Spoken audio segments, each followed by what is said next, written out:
Hello, my name is Rick Houston, and welcome to the Scene Vault Podcast, your source for all things NASCAR history. Presented by QWare. Maintain excellence. We ran 55 races last year, 55 short track races, and got rained out another 25. Yeah, I mean, it was a big day. Couldn't buy any beer. Wow. Sunday in Alabama. I said, hell no, I ain't going back out there. I said, I'll go out there when it's time to qualify, and we might make it back, but I'm not going back out there to see if we make it back. He's a special man. I had a lot of fun with Papa Joe. Never had to make an excuse. When you come in, Papa always had it made for you. The day NASCAR and all of us associated in any way with NASCAR forget its past, that's the day we don't have any future. I called you one time and you were in Las Vegas. I called you another time and you had to go to a doctor's appointment in North Carolina. I called you a third time and you're in Florida. I've got a question for you. What the hell are you doing now? Well, we're traveling as much as we ever did. We've been keeping very busy, Steve. We ran 55 races last year, 55 short track races, and got rained out another 25.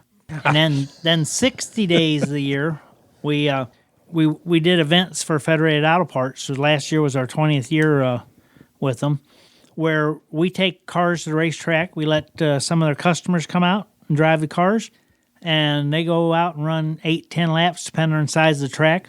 Then I put them in a two-seater, run them around 3 or 4 laps, and then we eat and load everything up and go a couple hundred miles different direction and do it again the next day. And we did that out in Washington, Oregon, California, up in Canada a couple of times, Maine, New Hampshire, Florida, Texas. We did that all over. Would you have any kind of estimation how many green flags you've taken in your career? No. That's different than taking a checkered flag. How many green flags have you taken? You know what? I could tell you. Could you really? I don't know, but I could find it because I've got a book from every year since I started, and 2020 is my 50th year driving. Real cars, against adults. I'm not counting quarter midgets or go-karts or anything like that. It's my 50th year this year, and I've got a book from every year with every race in it. So I could look it up. It's quite a few. Obviously. I would say so. Kenny, you did grow up racing around the Midwest, and in 1984, you made your first handful of Winston Cup starts with Elmo Langley. Mm-hmm. Had you already gone all in and moved here, or was that something where you were just basically testing the waters? Oh, we were, I wasn't testing the waters because a lot of times testing the waters is to see if you want to do it. I knew I wanted to do it. We were pretty much seeing if they were going to let me. I mean, it wasn't going to be our decision. So I ran the 5 races for Elmo, and then and you guys both will know how special it was to get hired by Mr. Donlavey, because it was the right type of team for a rookie to drive for, because their chances of winning the race were a little slimmer because it was a little smaller team, but they knew what they were doing, and it was probably, you were driving for one of the most respected men in the garage area. So if you made him happy and he talked good about you, you had a pretty good shot at something else happening for you. How did that deal go down? How did you get hooked up with Junie? Because of running a dirt car for some good friends, Siva Kings, Don Hank Siva King in Missouri. We had some engines from Jack Roush.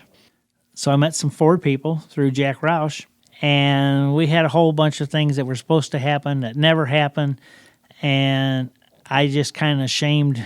It was Michael Cranifus and Lee Morris into letting me get something to at least see what it was like down south. And we got to 5 races for Elmo.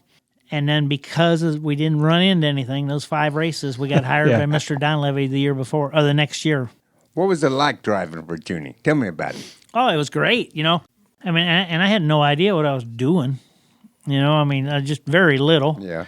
And it was probably, a lot, I want to say a lot more rookie than some of the guys that come in now, because even though I had a jillion laps, they weren't in Cup cars or really ARCA cars. We'd run USAC stock car some and that. I ran one ARCA race at Daytona. We ran 11th, Daytona 500, first year we ran Daytona. 5 laps down. We finished 11th. Neil Bonnet spun with like 4 laps to go or 5 laps to go, but he'd already crossed the line, so he was ahead of us. He finished 10th. And, I thought it was going to be a lot simpler than it turned out being. But, it was great to drive for Mr. Donlavey. 1987, you had a pretty big pickup in results. You got your first pole and top 5 finish at Darlington in the spring, and you more than doubled your number of top 10s. What was the difference? Was there anything in particular that was going on? Well, first off, in 1986, Red Baron Frozen Pizza joined up with our team. Even though it wasn't a tremendous amount of sponsorship, it was a tremendous more than we had. So something's better than nothing. Yes, and Mr. Donlavey used that money to kind of regroup, and get a little better equipment and stuff, and just trying to keep making the program better.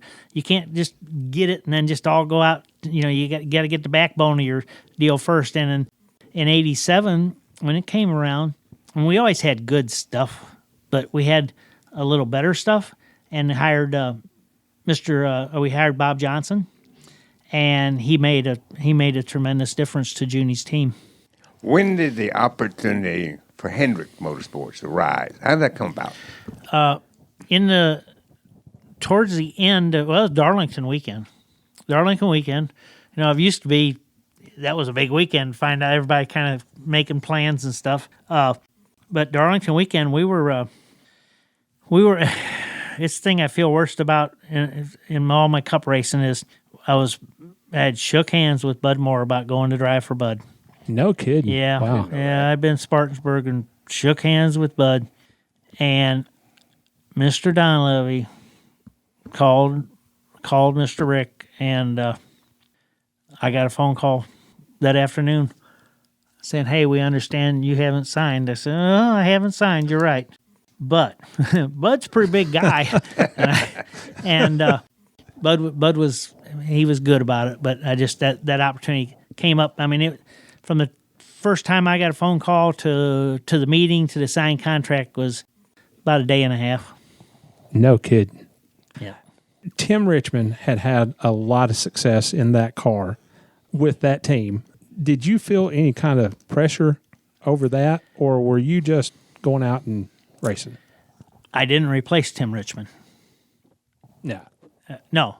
But what I mean is, Benny Parsons was in that car for all of 1988. And, there was some different things. You wanted to do good. We obviously never got the kind of results that Tim did, and very few people did. But I talked a lot to Tim about that when we took it over, and it was pretty interesting. I mean, it was just it was a neat conversation. But no, we sure didn't get it. Yeah, you felt pressure. You felt a lot of pressure. I think we finished 5th in points, and we won one race. But then Harry wasn't around for our second year. So things were already starting to change a lot, because in 88, when I went there, Benny had driven it in all of 87. So it was a little bit different, but sure never did what Tim did. Speaking of Harry Hyde, we've heard we could do 2 or 3 shows just on Harry Hyde. Oh, for sure. What's your best Harry Hyde story that you can share? Yeah. We were testing at Daytona, and I was going down back straightaway. Something didn't feel right. So, it was making 25-lap Goodyear runs, and 25 laps is pretty boring around there by yourself. And, it didn't feel right. So, in the middle of 3 and 4, I let up, came off 4, and then, we got a big problem. The left front hub was seizing up, and we'd stopped on pit road. Left front tire wouldn't turn anymore. And they put instead of just changing and getting a rollback or something and taking the car to the garage area, Harry wanted to just change the hub, which, could have been easier to change spindle and hub. But they put a jaws of life between the spindle and the hub to get it off. And when it came off, it broke the infield pit wall at, where it hit. We had a lot of exciting things. Well, you are obviously very well known for your short track racing. Was there ever a time when Rick may have asked you to cut back or cut out that stuff and just stick to cup racing? He asked. He never told me. Yeah. He asked some, and we did cut back some. But he was always very good about it. And, actually, I guess the best year we had in the Cup car was '94. Driving for Rick, we were in fourth in points, and we just had a good year. And I ran the most short track races I had ever run up until that point in '94. Ken, you go to Daytona in '88, and Tim Richmond is all over the news. You sit on the pole for the 500, and you finish sixth. What was that week like for you in that car? Daytona was so much different than. First off, Daytona was long. You were down there on the track every day and stuff. I don't remember when we qualified. I think we'd qualify Sundays then. And, run the shootout Sunday also. And then, Monday morning, you were still getting it. I think now it's Thursday until they come back. I remember sitting on a pole, and it's a big deal, it seemed like. Bill Elliott come by and told me, he said, "Man, did you mess up?" I said, "How do you figure?" He said, "You're on the pole all week. You win the race, you get to go home that night, but you're on the pole all week." And I learned quickly what he was talking about. Well, the very next race, you go to Richmond, and you failed to qualify. Yes, now, we did. Talking about falling off the mountaintop, what happened? It was big. We had a clutch slipping, just barely starting to slip. And the car felt good, but it just wasn't, it slipped worse when we went out to qualify. But, no, it didn't make any difference. We didn't qualify. And Rick, we rented Buddy Arrington's car. I wound up driving Buddy Arrington's car, 67 Ford, number 67 Ford T-Bird with Folgers coffee on it. And I forget where we finished. But, we didn't have a provisional because the year before, Tim had run the 25 car in a handful of races or something like that. And Benny had run the 35 car all year long. And they switched the number back to the 25, which it didn't have a provisional. So that's why we had to hunt a car. Well, I was going to ask. I couldn't remember when the provisional thing started, but it was way before that. But we did, it was hell. You used to go to Daytona, and you figured you needed to be in the top 15 or so of last year's points to really be sure about getting a provisional. And we didn't have one. I don't know where Benny finished in '87, but it was it was up there for sure. Somewhere would have been safe, but they switched the number back. Benny drove the 35 car all year. Tim drove handful of races with the 25, and when they switched the number back, 25 wasn't eligible. Right. I remember now. wow. Yeah, I remember that day. I'll bet. Yeah. At Talladega, you start the last lap fourth behind Dale Earnhardt, teammate Jeff Bodine, and Sterling Marlin, who was also going for his first Winston Cup win. Take me through those last 2.66 miles. Yeah. All I remember is Rusty said you were wrecking the last 2 or 3 laps, and nobody ever threw a caution. no, I don't think so. I think what happened was I do know the last lap that I think Sterling and Dale got together just a little bit going into one, and it checked everybody up a little bit, and I rolled around the outside. And I remember Rick Wilson being behind me. I don't remember, maybe going into 3 or something like that, and I'm signaling him, come on, let's go. And I saw him next week because I didn't even, we won the race. I didn't worry about who runs second. And I said, boy, you'd be happy me run second? Hell no, I run like 10th or something. Everybody passed me right there at the end. But, it was a big day. Couldn't buy any beer. Wow. Sunday in Alabama. Oh, that's right. Okay. Yeah, we all thought we'd go back to the Holiday Inn and go to the pool for a little bit. So called Sonny King, and because Sonny King had always been on Elmo's cars and Mr. Donlavey's cars, and Sonny he showed up at the pool with the big cooler, and we had a good time. Well, 1988 through 90, you're the fastest qualifier for the Daytona 500. Now, Yeah, never won nothing, but go ahead. But what did you guys have that the others didn't have, especially in qualifying? Robert G. Yeah, okay. built some really slick bodies, and when I say really slick, with the templates and the measurements that they had then. I mean, they were all legal, or you didn't get to race, but they were good. And B&R engines, Kenny and Ronnie up there. Yeah. We had good power.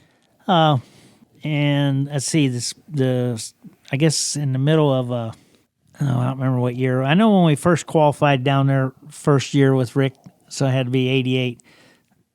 Spoiler was up to you, And I mean, I remember going out with like 6 degrees or so, and it's like, wow, this is no fun at all. I remember those days. Yeah, and Harry's like, you want to take it down a little bit? I said, take it down just a little bit more. He said, okay, get in there. We'll try it again. I said, hell no, I ain't going back out there. I said, I'll go out there when it's time to qualify, and we might make it back, but I'm not going back out there to see if we make it back, But no, they just had good stuff.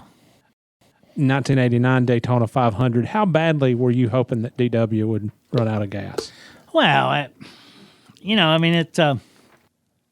never thought about DW. He wasn't a factor all day long. Yeah, I didn't worry about DW. Dale beat me out of the pits, and I caught Dale and went around him really easy, and he tucked back in and was following me. And then I said, okay, he's got to have some kind of problem because he's just holding on.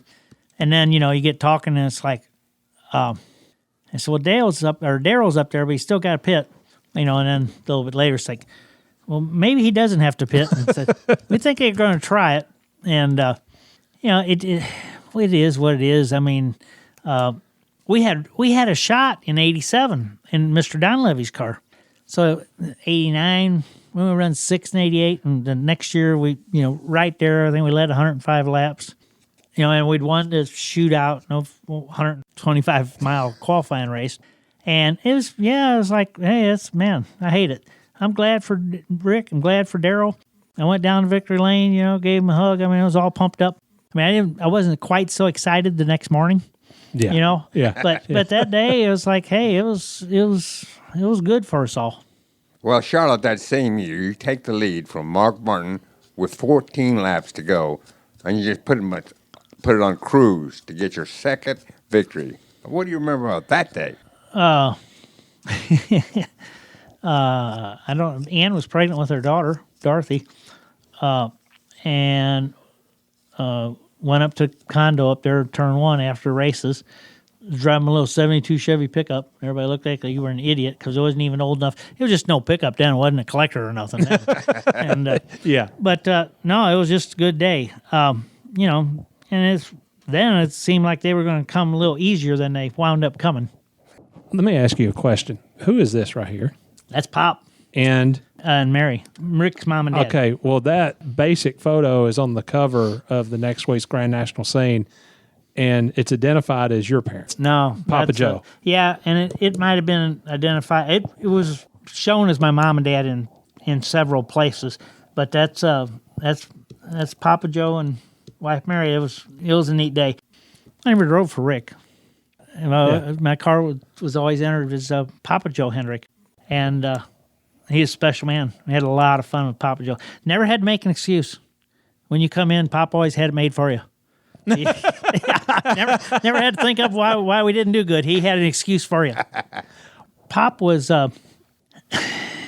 Pop was a racer from the get-go, I mean, Pop got Rick into racing. They had cars up in Virginia years ago, and it was great. I didn't realize it at the time, but driving for Pop was very special. It was neater than driving for Rick, and I'll say this because if you kept Pop happy, Rick was happy. Understand? Yeah. But I mean, I treated Pop like my dad. I mean, and just it was just fun. It was, it was. You didn't realize how big a deal it was at the time. Ken, in 1991, you get wins the first half of the year, basically on gas mileage in Atlanta, and then you battle Dale Earnhardt for the win at Dover. What did that kind of success mean to you personally? Well, even then it was like, hey, this is a good year. We won 2 races, but we're not running like we need to run. We're just not. You're not there every week and week in, week out. You just wasn't getting it done. So, I mean, it was great, Anytime you win a race is, good. You win a couple of them, it's better. We won Atlanta on fuel mileage, and the only reason we won on fuel mileage is our team, Jim Wall, figured out how to measure that fuel in a lot better way. How to start weighing the cans and figured out how to do it better. We didn't. It was not a roll of dice whether we were going to finish the race or not. He knew we were. He wasn't going within 3 or 4 laps. He had it down. So I mean, even like just 2 years ago, Austin won at Charlotte. So man, I don't care how you win. He went 600 miles quicker than everybody else. That's why he won. Yeah. Speaking of Dale Earnhardt, we have a question from listener Jeff Hess. Hi, this is Jeff Hess, a proud supporter of the Scene Vault podcast, and my question for Kenny Schrader is, Kenny, can you talk about your relationship with Dale Sr. and Dale Jr.? Thanks. That could be a little iffy. We took Dale for a trip with us, and Senior got a little mad about a couple of little things that might have happened on the trip, allegedly. We never, no proof. I remember that, Yeah, never any proof. And, I don't know. I might have got wrecked 2 or 3 times after that, but my highlight of that is if you ask Junior, someone asked him about that trip, he'll still tell them that it was the best week ever. So we didn't do anything that was going to get anybody in a lot of trouble. In a lot of trouble. In a lot of trouble. Okay, there's a difference. Nothing in trouble with the law or anything. So maybe in trouble with mom and dad, but not with the law. In 1994, you have a new teammate in Jeff Gordon. Now, you finished 4th in points, but he wins a couple of high-profile races, and he's pretty much the talk of NASCAR. The next year, he wins the championship. You finished 17th. What was your thought process during that time?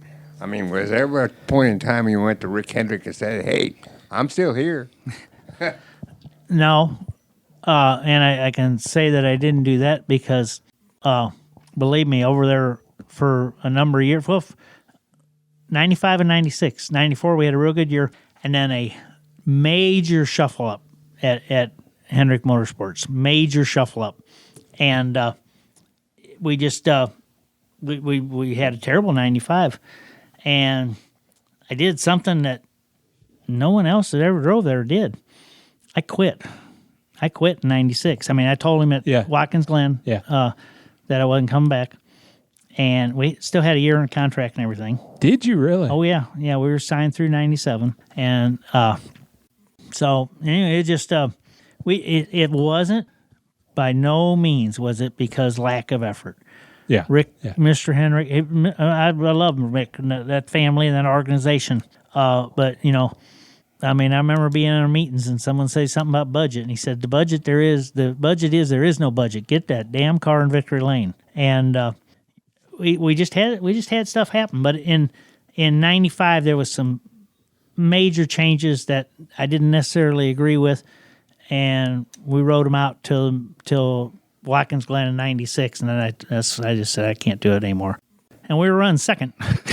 With 2 laps to go when we had a problem that day. And it just, I'll do anything. Mr. Rick is, I think the world of that man. Mm-hmm. Ken, you've had various injuries. You had your thumb injury, I think, working on the truck or whatever. It's not injured. You just cut it off. That's not an injury. You didn't break it. You didn't wait for it to heal. You just got rid of that part of it. Okay, well, it ain't there no more. Yeah. You also, at one point, from what I understand, you had Guillain-Barré syndrome. Yeah, that was kind of... When was that? That was the start of 95 or 6. Oh, probably 96. That's the biggest bullet we ever dodged. Yeah, because that thing can be... I had an uncle that got it, and he was paralyzed from the chest down. A lot of it came back, but not all of it. It took several years for it to happen. I just got where one night couldn't walk very good. Wow. And that's as bad as it got, but it stayed like that. And I went to Dr. Petty the next day and, to the hospital real quick and all kinds of tests. And we just got lucky that's as far as it went, because I've known people that affects them forever. Do you remember Andy Santerre? He had that. Yeah. When he was 19 or so. So yeah, it's weird, but then when you start talking to people, it's happened to a lot of people. This was evidently during the off season, or were you competing like this? I was competing. No, sir. Happened during the off season. That happened during the off season. Had my neck worked on one of them years during racing season, and Buddy Baker. I was in the Kodiak car, because they bought Buddy Baker. We used to have that weekend break in June, I think. This is early 90s. And so I was off we were off for a week, and then had to go run Daytona. NASCAR wouldn't even think about letting you do it now, but they operated on my neck, and I was supposed to run to the first yellow. Buddy Baker told him, he said, "You might as well, don't even buy me a uniform. That kid is not getting out of that car." Yeah. And he was right. About halfway through, they told him he could go ahead and go home if he wanted. But, yeah, we were pretty lucky on injuries. We broke a few little things, but nothing that ever put us out. You talked about leaving Hendrick Motorsports, and at that point you went to drive for Andy Petrie. How did that deal come about? Andy had asked me earlier in the year about coming up there, because he had just taken the team over, and he had Robert Presley driving for him. And he'd asked me about it, and said, "No, why don't you come be my crew chief at at the 25 car?" And that wasn't an option. And got a little aggravated on a Saturday at Watkins Glen. I went up to him. And this is before we broke with 2 laps to go on Sunday. I went up to him Saturday and says, "Hey, is that offer still there?" He said, "Yeah." I said, "Okay, let me get back with you Monday." And, always obviously been a fan of Andy's, but yeah. Hi, I'm Justin Hall from Hope Mills, North Carolina. My question for Mr. Schrader. In 1998, in the 2125 you were in for the Daytona 500 qualifying, you took a really hard hit to the outside wall at turn 2, I think it was. I remember you toughing it out and wearing a Bull Riders flat jacket for the 500 and finished 4th. What can you tell me about how tough that day was for you and the safety aspect of things going forward? Yeah, that's the kind of stuff they wouldn't let you do anymore. I mean, I broke my sternum. That was Thursday. I didn't get in the car Friday. The car we ran was sitting there ready to go, was the car we ran second in the shootout to Mark Martin the week before. And they put Morgan Shepherd in the car, Andy did, to go shake it down Friday. And then he said, "Well, what do you want to do?" And he said, "You want to start or what?" I said, "Hell no, I want to start. I'm going to run the damn race." I didn't, Saturday morning, come time for practice. "You want to go out?" And I said, "No, let's don't." And then no, I'm good. Saturday afternoon, we went out and ran it a little bit. And I said, "Man, it's not like it was last week." He said, "I changed the rear shocks," because he said that the other shocks would beat you apart. And I said, "Well, it already hurts. So put them other shocks on and we'll run the damn thing." And we wound up that senior one, and we run 4th. And ifs and buts and all that doesn't make any difference. But there's a picture of senior getting a flag, and Bobby Labonte and Rusty and myself are all in the picture along with Rick Mast, who is lap car. We raced back to the yellow and the white, senior one. If we would have had another lap, I'm betting that none of the 4 of us would have won. Because Dale could not have blocked us all, but damn it, he was going to try. So I'm just betting that none of us would have won. But we run 4th, and it was a great day. I mean, that thing got me for about 4 to 6 weeks. I mean, it hurt. How bad did you feel that day in the car? I had on a tinge unit. I had on the Bull, one of the skull Bull Rider things, and then we had some arthroplastic in front of it. Gear up, and I stayed in the middle. I got the biggest damn hole I could run in all day long. I don't even know where we ran. We were just in the race till about 50 to go. I said, "Oh hell, I'm gonna have to start trying." And we got up in the group, and but I was pretty friggin' careful all day. Well, speaking about remembrances in Daytona, 2001, we know you looked into the car. We know you spoke to Michael Waltrip. All this time later, do you still reflect on it Does it still cross your mind? Oh, yeah. Yeah, you definitely think about it. Don't you think about it? Well, you're just missing Dale, Sure. And, there would be some things that are different in our sport, if Dale would have been around. Not a lot, I would say, because my daddy always told me that one clown doesn't stop any circus. And as you know, all of us in the garage area are clowns. So, it wouldn't change everything, but it would obviously been a little different if Dale was around. So miss him. Felt so bad for Mike. Not to win your first race is big. When it happens to be your first race driving for Dale, and it's Daytona 500, that's pretty big. But I went down and talked to him in Victory Lane just because I thought he needed to kind of know what was up.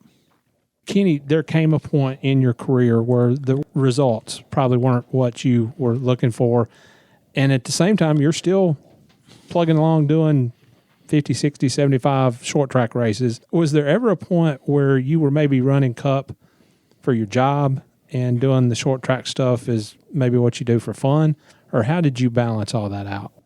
If you want to drive a race car, and even better than that, you want someone to pay you to drive a race car, that Cup deal's a pretty neat gig.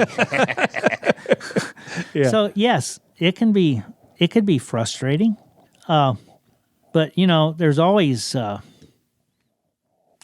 up. I quit in 13 driving for Frankie, and a good day was 22nd or something.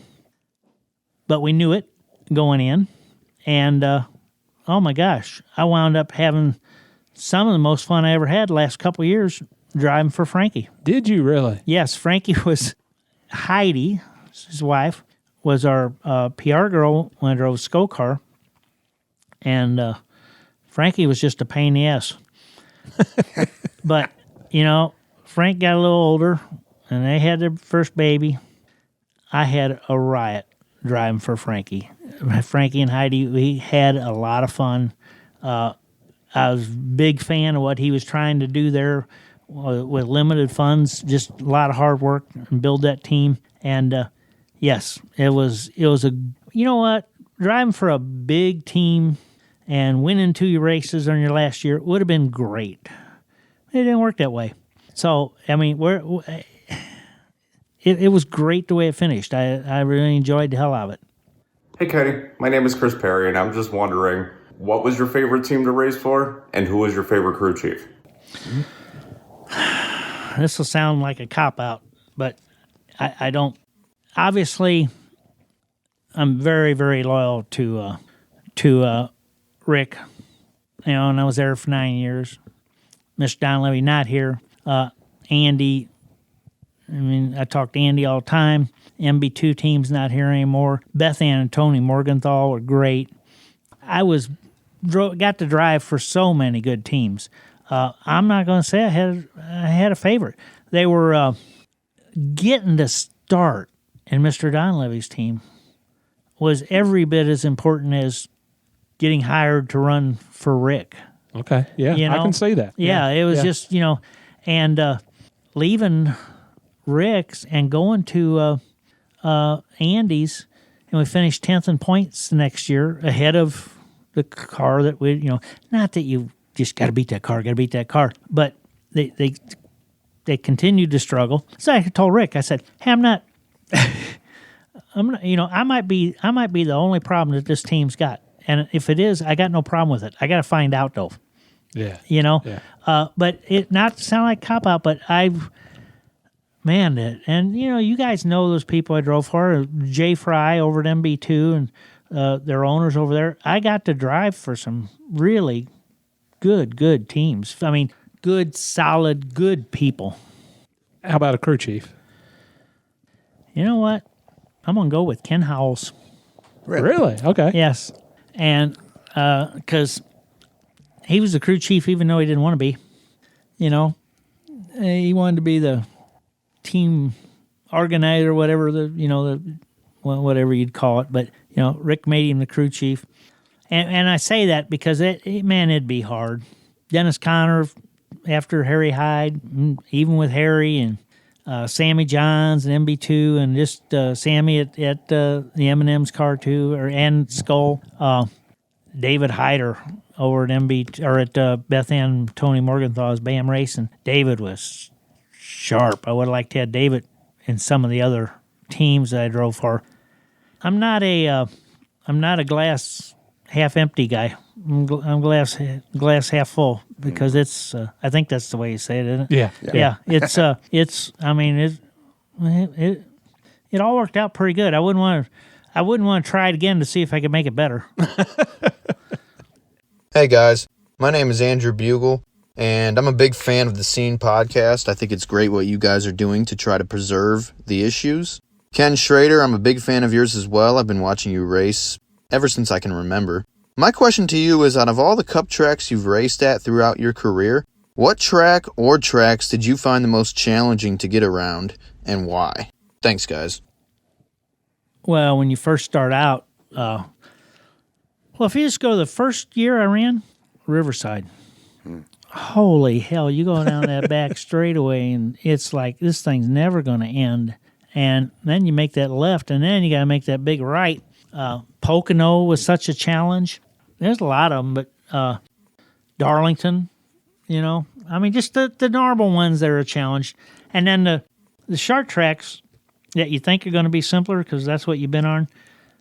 Yeah, it's just like you've been on all your life, except the friggin' car weighs 3 times more. Nothing's the same there. It's just those cars are just a challenge.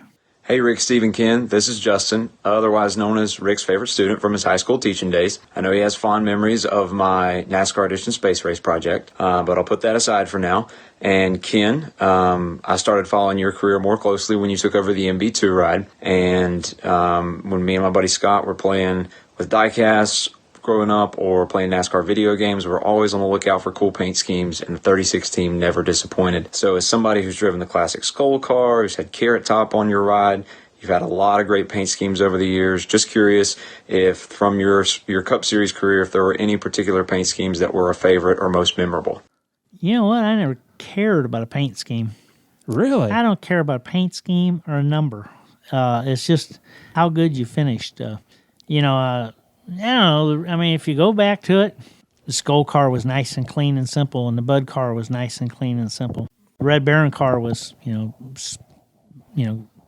red and then white in the middle and then red in the back. It looked pretty good. I'll tell you a little one just a little bit off subject, but I turned over at Sonoma in the Skull car. You got to go to the infield care center. Ann's there, Heidi's there, and they said, "You know what car number you're driving? So you can." This is our test, I said, yeah, 33 car. I said, you know what, how many times turned over? I said, he said, you know what color it is? And I said, green. He looked at me funny. I said, red. Been green for 2.5 years, but it's red today. That's right. And he asked me some more questions, home phone number, home address. And he said, you know how many times turn over? And I said, I don't know, 1.5 or 2.5. He looked right at me and said, 1 3/4. And I looked right back at him and said, I started out my tires and ended up on my roof. What the hell's your home address? They let me go. Hey, Ken. This is Justin Craven from Walberg, North Carolina. I have 2 questions for you. The first is, of the current race scene, who do you feel has the most similar driving style to yourself? And second, what is your favorite piece of racing memorabilia you have collected over the years? Can't wait to hear your response. Thanks so much. I don't know if any of them remind me of my driving style. I got a whole lot of them that I like watching that I wish I could have drove that good. Yeah. I do have probably a prize piece of memorabilia, and that's I took it to St. Louis, but I was flying back someplace with Corinna Kanamaki, and we're sitting there flying commercial, and I said, man, someday I'd just love to have something of your daddy's. And she sent me the nicest letter, which we had framed in a shadow box, and with his stopwatches. Oh, wow. Said these stopwatches. Kind of Maggie stopwatch. These stopwatches have been used at Indy, Le Mans, Nazareth, Longhorn, Daytona, DuQuoin. They've clocked me around the kitchen table. They've done this and that. Yeah. But that would probably be my prized possession. Well, Ken, please take this the right way, but you're in retirement age, and yet you're still competing and running this business on a daily basis. How long does Ken Schrader do this? Okay, I don't know much about other sports. How long do some of them hero golfers, which they're on that's PGA Tour, see? I know that. When they quit doing that, how long they play golf? They keep playing golf. Okay, there you go. All right. Good enough for me.